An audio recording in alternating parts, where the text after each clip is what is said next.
In this System.io lesson, I'm going to show you how to set up a thank you page. This is the final page that your customer will see after they order from you.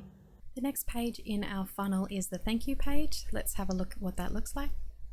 So it'll be something like this, where you're congratulating the user on their purchase, thanking them, and some steps of what to do next for accessing their product. You'll be happy to hear there are no functions on the thank you page. You don't have to do anything tricky here. You're purely editing the page, changing the text so it suits your product and your customer, updating a picture of yourself if there's one on your template, and making the next step very clear for your customer by editing this button here. So click on the button and you'll see it opens a URL. So send them to the next step, or you can completely delete this button if you prefer they just check their email to access. Save your changes.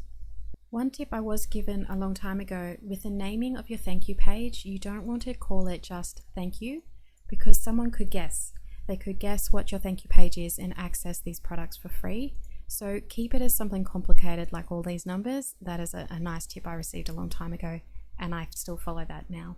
And there you go, your thank you page is now set up. I'll see you in the next video.